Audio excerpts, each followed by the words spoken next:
The house was still warm and cozy from the holiday celebrations, the remnants of Christmas decor twinkling softly in the dim light of the early morning.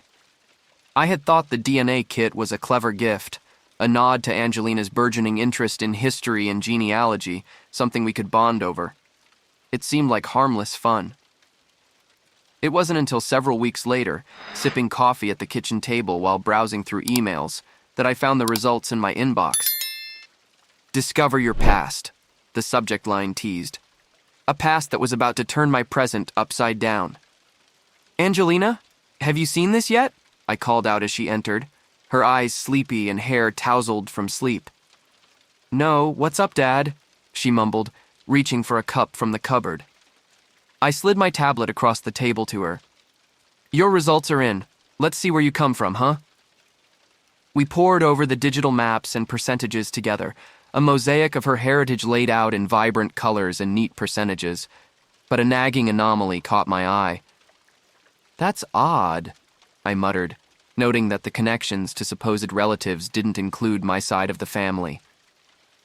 "What is it?" Angelina leaned closer, her interest piqued. "It must be a mistake. None of my relatives are showing up as matches." My heart pounded a frantic beat. A mistake. It had to be.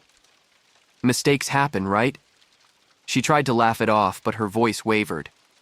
The air between us filled with a sudden, heavy silence.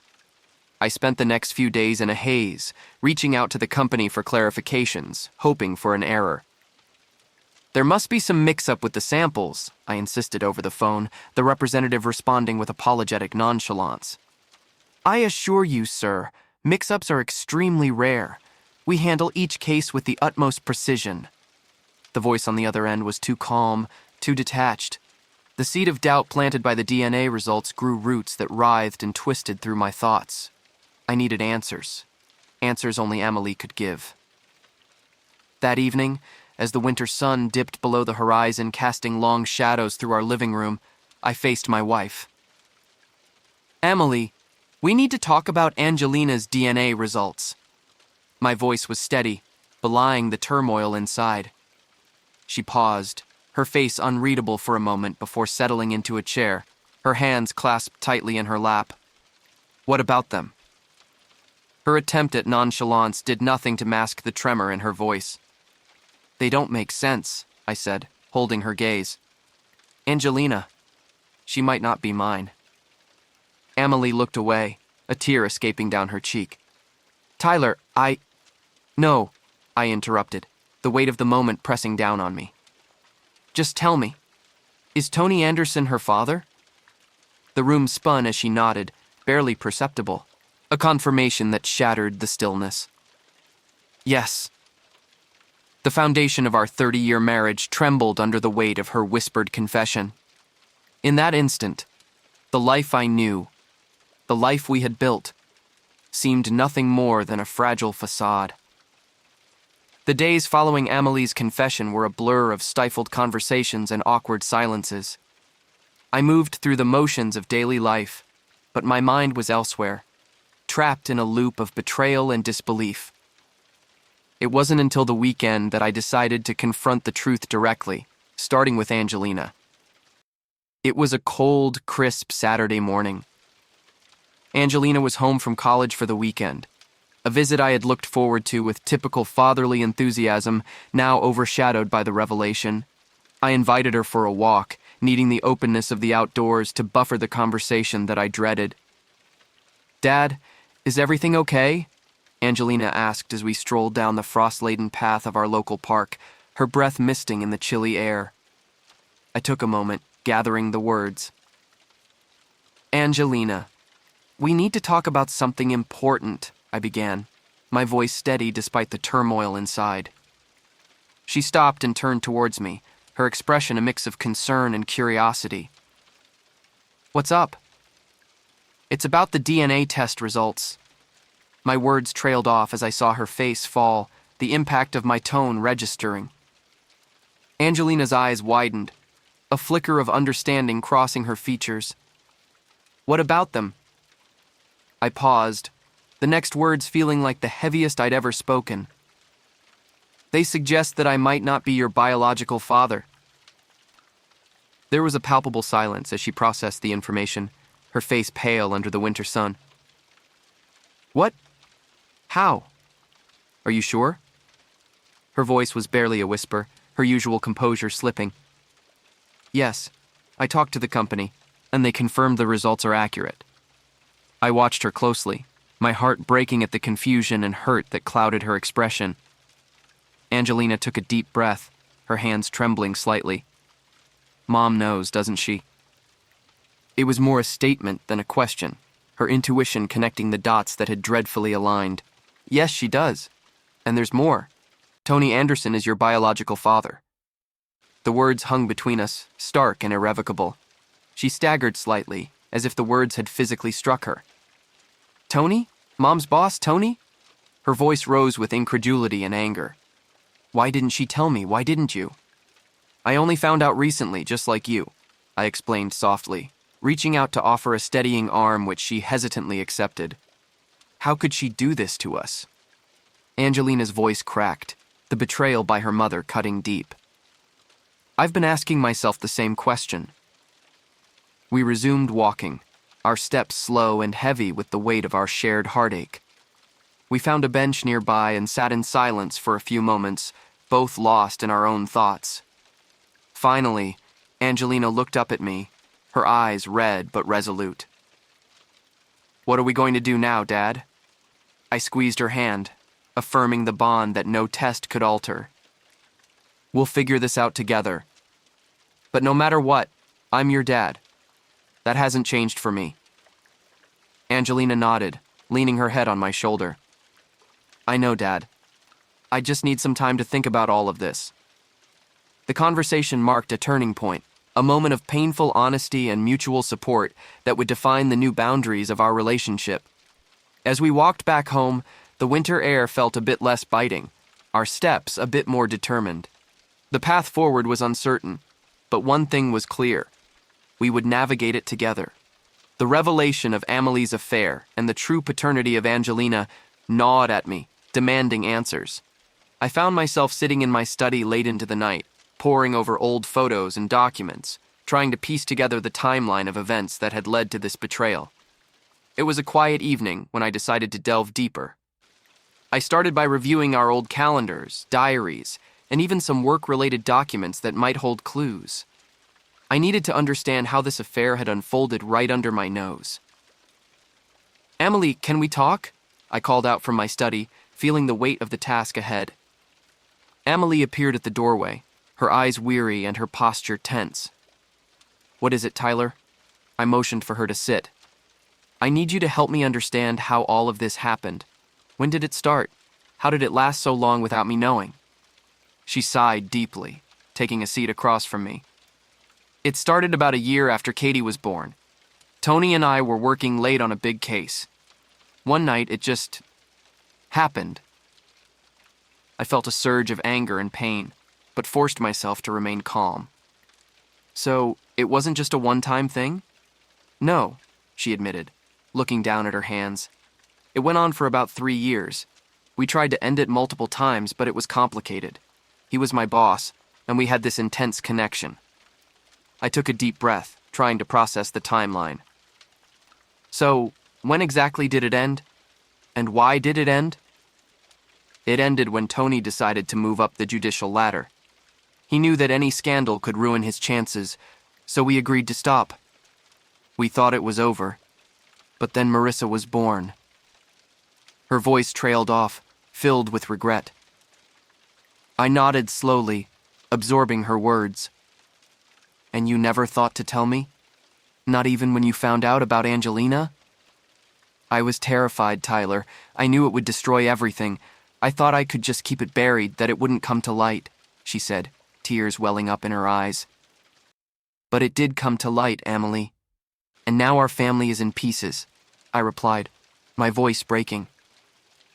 Amelie wiped her tears, looking at me with desperation. I know, and I'm so sorry. I never wanted to hurt you or the kids. I didn't know how to handle it. I stood up, pacing the room. I need to know more about Tony. How often did you see him after the affair ended? Was there ever a chance he could have found out about Angelina? He moved away, and we barely kept in touch. The last time I saw him was at Marissa and Drew's wedding, but we never talked about the past. He doesn't know about Angelina, she said, her voice steady. I paused, considering her words. We need to make sure he never finds out. Angelina is our daughter, and I won't let him disrupt her life any more than it already has been. Emily nodded. I agree. I'll do whatever it takes to protect our family, even if it's in pieces. The rest of the night was spent in a tense truce, piecing together the timeline and understanding the depths of the betrayal. Each revelation felt like a knife twisting in my gut, but it also gave me a clearer picture of the past, a necessary step toward moving forward. The next morning, I called Angelina into the study. She entered hesitantly, her face a mixture of curiosity and anxiety. Dad, what's going on? She asked, sitting down.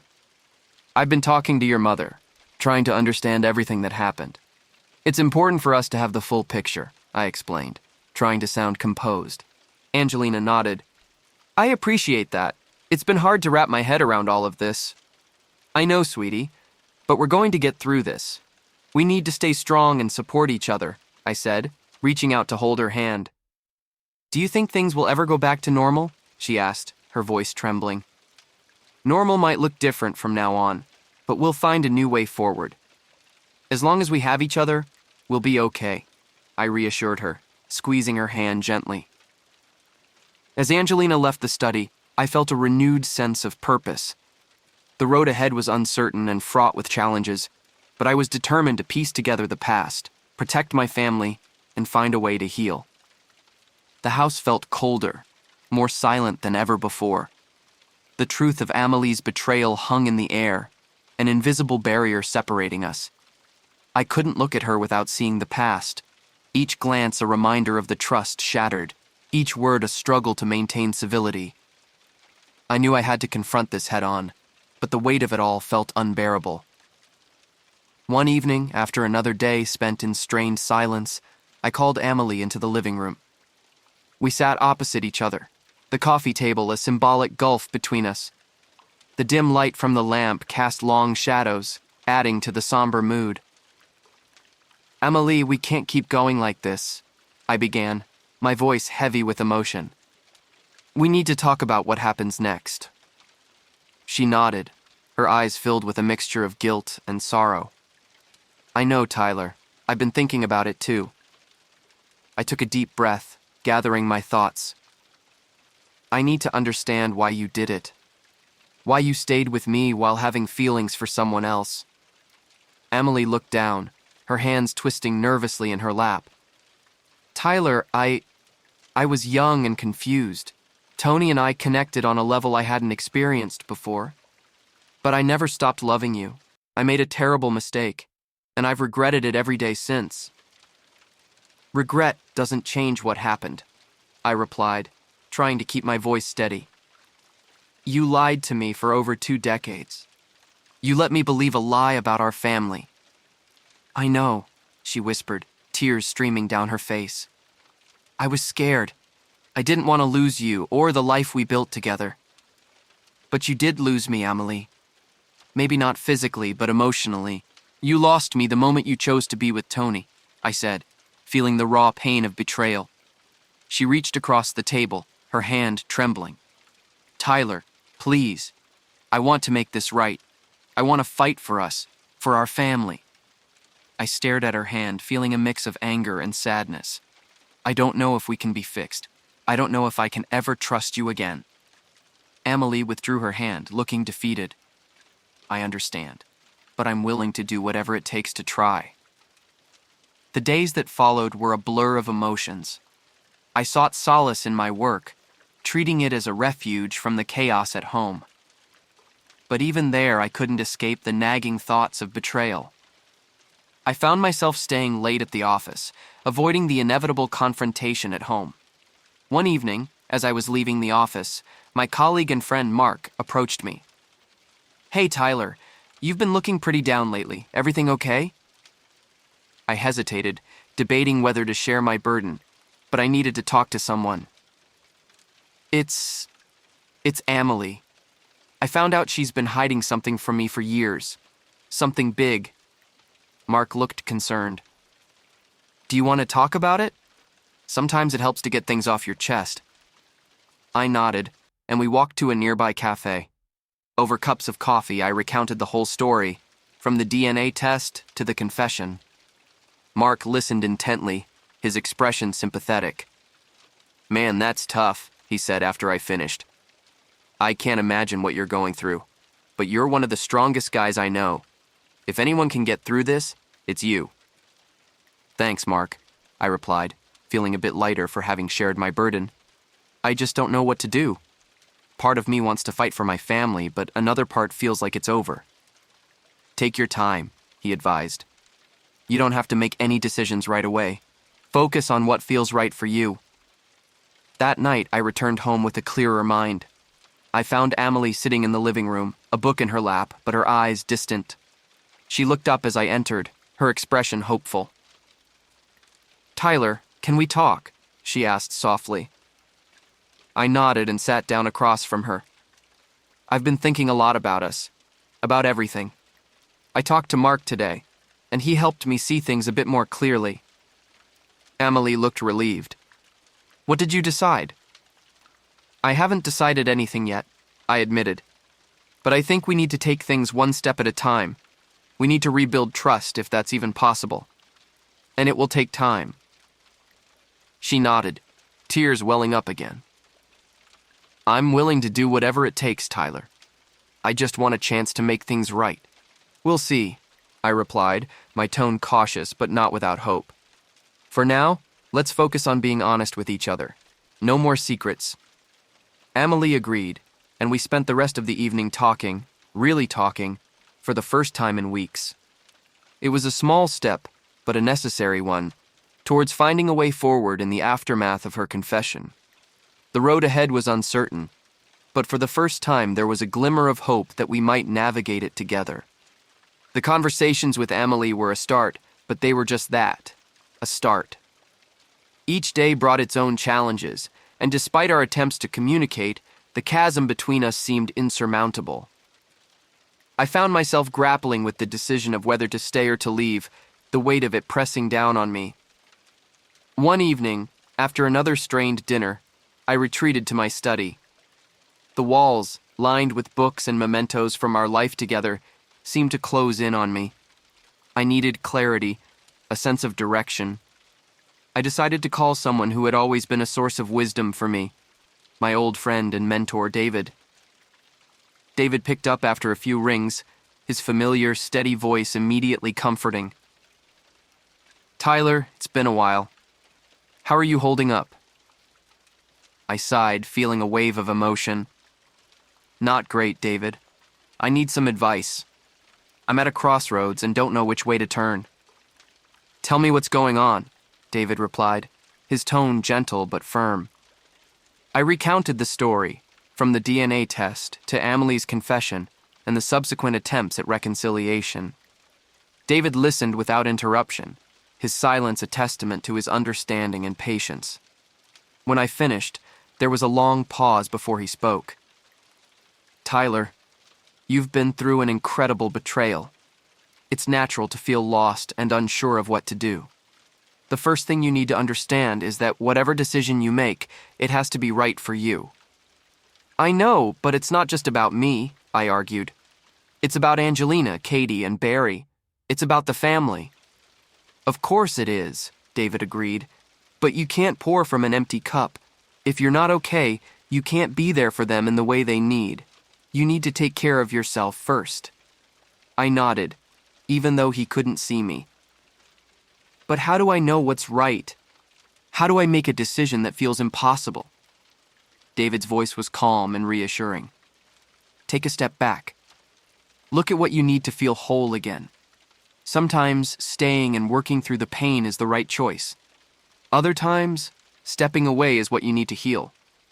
Neither choice is easy, but you have to listen to your heart. His words resonated with me, offering a clarity I hadn't felt in weeks. Thank you, David. I think I needed to hear that. Anytime, Tyler. Remember, you have the strength to get through this, whatever you decide, David said, his confidence in me unwavering.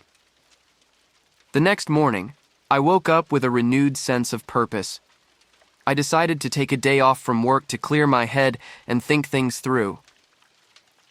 I spent the morning walking through the nearby forest preserve, the crisp air and serene surroundings providing a much-needed respite from the chaos of my thoughts. By the time I returned home, I felt more centered. I found Amélie in the kitchen preparing lunch. She looked up as I entered, a tentative smile on her face.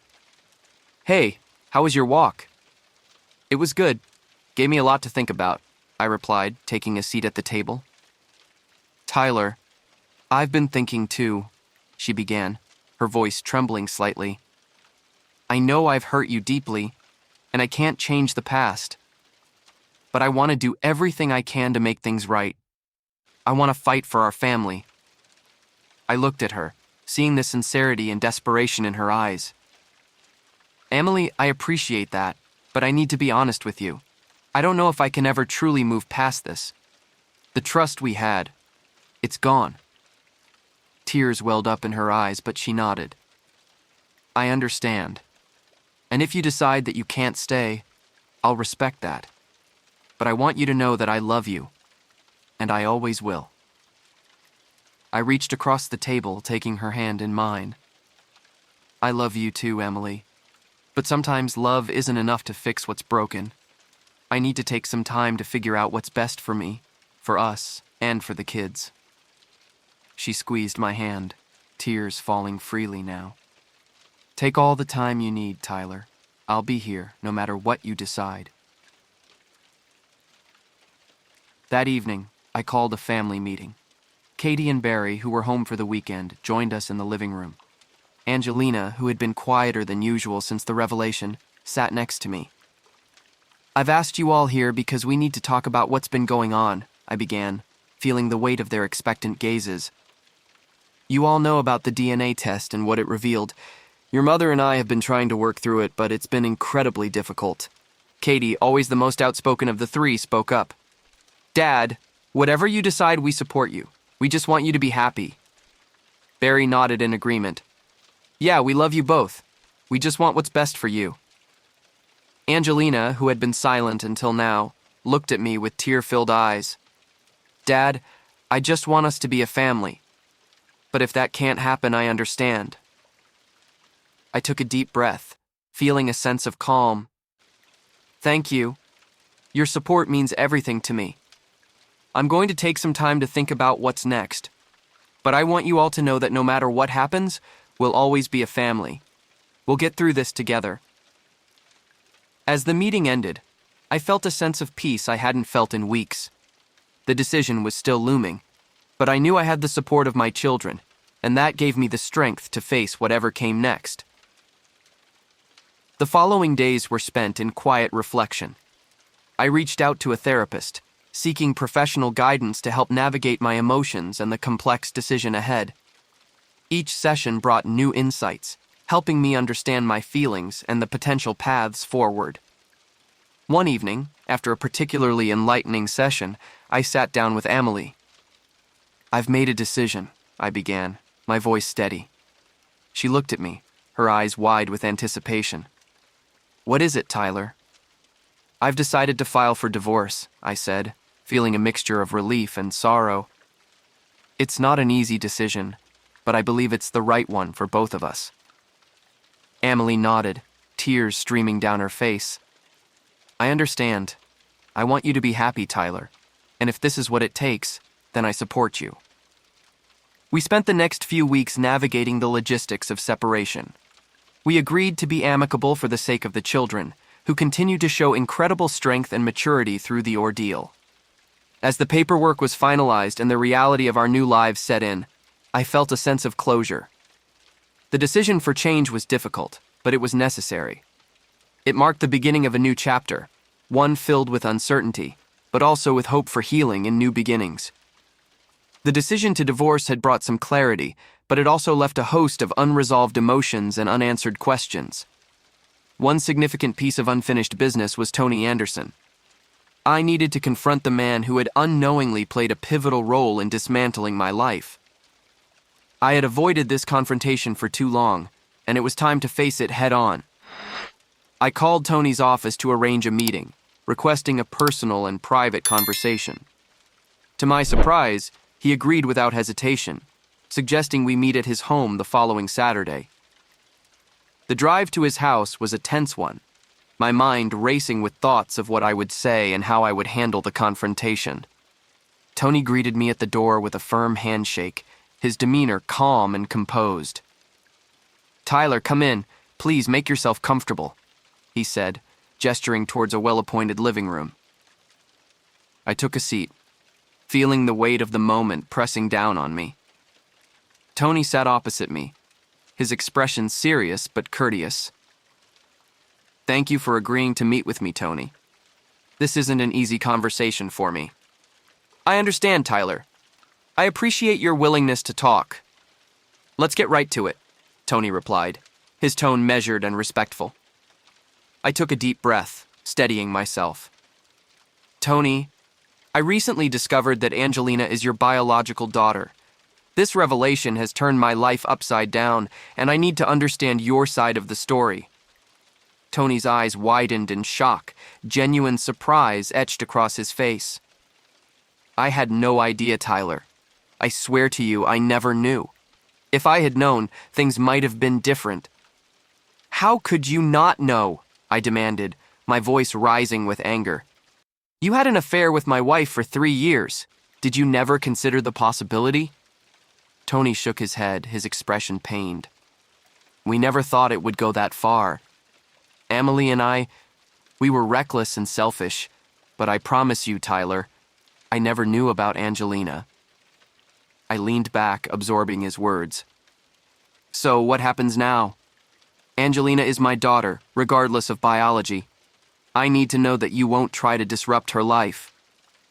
Tony nodded earnestly. "I have no intention of interfering in her life. You've raised her, and she sees you as her father. I respect that. But if she ever wants to know me, I'll be here for her." The tension in the room eased slightly, both of us understanding the gravity of the situation. "Tony, I appreciate your honesty, but there's something else. Emily and I are getting a divorce because of this. It's not just about Angelina, it's about the trust that was broken." Tony's face fell, genuine remorse in his eyes. "I'm deeply sorry, Tyler. I never meant for any of this to happen. I can only hope that you and Emily find a way to heal, even if it's apart." We talked for a while longer, discussing the past and the future. The conversation was difficult, but it was necessary. Confronting Tony allowed me to release some of the anger and resentment that had been festering inside me. Later that evening, I returned home feeling a mix of emotions. I found Angelina in the living room, reading a book.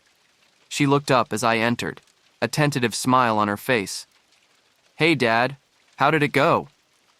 I sat down next to her, feeling a sense of relief wash over me. "It went as well as it could, sweetheart. Tony had no idea about you. He respects our family and won't interfere." Angelina nodded, her eyes thoughtful. "I don't know if I ever want to meet him. You're my dad, and that's all that matters to me." I hugged her tightly, feeling the bond between us strengthen. "I feel the same way, Angelina. No matter what, you'll always be my daughter."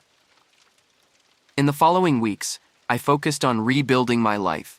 The divorce was finalized, and Emily and I navigated our new roles as co-parents. We managed to maintain a civil relationship for the sake of the kids, and slowly, the wounds began to heal. One afternoon, while sorting through some old boxes in the attic, I found a photo album from our early years of marriage. Flipping through the pages, I was reminded of the good times, the love that had once been so strong. It was bittersweet, but it also reinforced my decision to move forward. I decided to visit David again, seeking his guidance on how to continue this journey of healing. "David, confronting Tony helped, but I still feel this void. How do I move on from here?" David looked at me with his usual calm demeanor. "Tyler, healing takes time. You've taken significant steps, but it's a process. Focus on what brings you joy, on rebuilding your life with your children. Surround yourself with positive influences and give yourself grace. I nodded, appreciating his wisdom. Thank you, David. Your advice has been invaluable. He smiled warmly. You're stronger than you realize, Tyler. Keep moving forward, and you'll find your way. As I left David's office, I felt a renewed sense of purpose. The path ahead was still uncertain, but I was ready to face it with determination and hope. Confronting the past had given me the closure I needed, and now it was time to embrace the future, one step at a time. The finalization of the divorce left a void in my life that I struggled to fill. The house felt emptier, even though the kids were around more often, trying to provide support. The routine we once had was replaced with a sense of limbo, an uncertain waiting period between the past and whatever the future held. I knew I needed to find a new sense of normalcy, but the path forward was unclear. One morning as I was making coffee, Angelina walked into the kitchen. She had been spending more time at home lately, perhaps sensing that I needed her presence. "Morning, Dad," she greeted, giving me a quick hug. "How are you holding up?" I managed to smile. "I'm doing okay, Angelina, just trying to find my footing in this new reality." She nodded, grabbing a mug from the cupboard. "It's a big adjustment for all of us, but we'll get through it together." I appreciated her optimism. "Thanks, sweetheart. I'm glad you're here. It means a lot to me." She sipped her coffee, looking thoughtful. "Have you thought about what you want to do next? I mean, besides work? Maybe a new hobby or something?" I shrugged, feeling a bit lost. "I've been considering it. I used to enjoy genealogy, but that's off the table now. I guess I need to find something else that brings me joy." Angelina's face lit up. "What about photography? You always took such great photos when we were kids. Maybe you could take it up again." Her suggestion sparked a flicker of interest. "You know, that's not a bad idea. I still have my old camera somewhere. Maybe I'll dust it off and see what I can do." Encouraged by Angelina's suggestion, I spent the afternoon rummaging through the attic. Among the boxes of old memories, I found my camera. It felt good to hold it again, the weight of it familiar and comforting. I decided to take a walk and see what I could capture. As I wandered through the neighborhood, the act of framing shots and focusing on the details around me became a form of therapy. The world looked different through the lens, and for the first time in weeks, I felt a sense of purpose.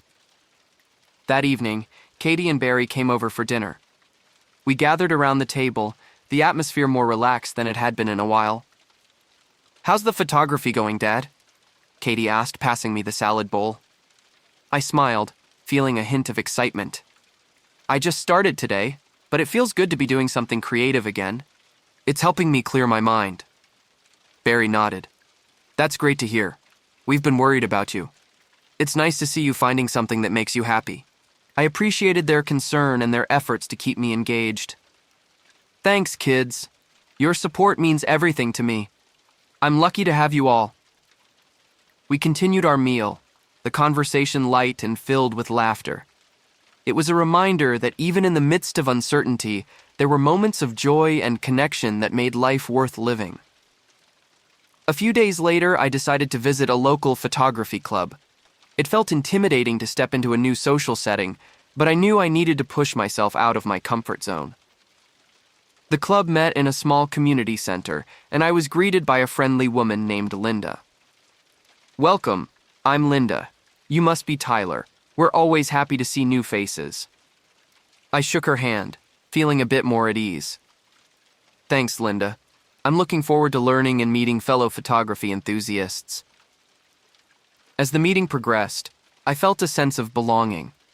Sharing my photos and hearing feedback from others reignited a passion I had forgotten.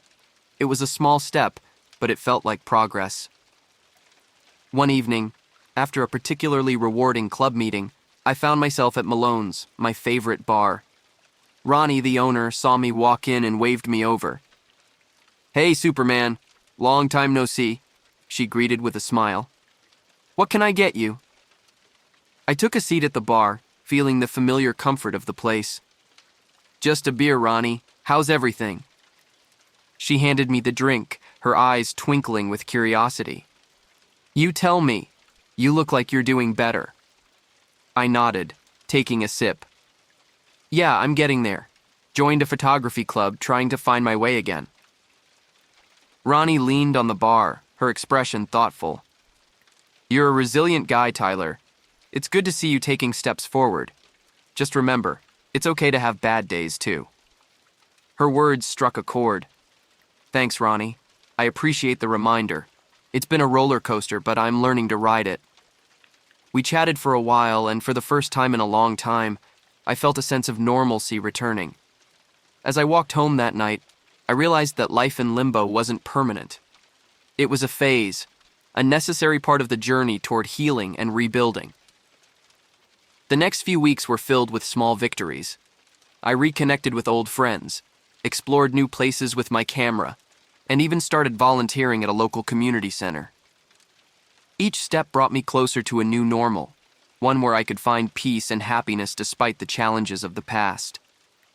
One afternoon, as I was sorting through the photos I had taken, I received a call from David. "Hey Tyler, how's it going?" I smiled, hearing his familiar voice. "Hey David, things are looking up.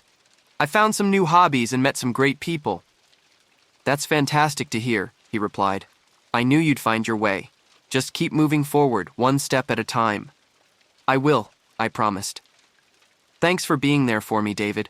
Your support has made a world of difference." As we ended the call, I felt a sense of gratitude. Life in limbo had been challenging, but it had also taught me resilience and the importance of finding joy in small moments.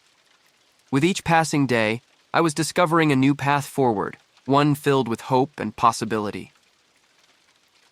The past months had been a whirlwind of emotions, decisions, and changes. But now, as the new year approached, I felt a sense of renewal and anticipation. The divorce was finalized, and I had begun to carve out a new life for myself, filled with new hobbies, friends, and a renewed sense of purpose. One crisp morning, I decided to visit a nearby nature reserve with my camera. The fresh air and the tranquility of the place offered a perfect setting for reflection and creativity. As I walked along the trail, capturing the beauty around me, I felt a deep sense of peace. The camera had become more than just a hobby. It was a therapeutic outlet that allowed me to see the world through a new lens. Later that day, I met with Linda from the photography club for coffee. We had developed a friendship over the past few weeks, bonding over our shared passion for photography and life's ups and downs. "Tyler, I've been thinking," Linda said, stirring her coffee thoughtfully. "Have you ever considered holding a small exhibition of your work? Your photos are incredible, and I think people would love to see them." I was taken aback. "An exhibition? I don't know, Linda. I've never done anything like that before." She smiled warmly. "There's a first time for everything. Plus, it could be a great way to celebrate your new beginning. Think about it." Her encouragement sparked something in me. The idea of sharing my work, of putting myself out there, was both terrifying and exciting. "You know what? I'll think about it. It could be a good way to start the new year." As the days passed, I found myself more and more excited about the idea. I spent hours selecting and editing my best photos, preparing them for display.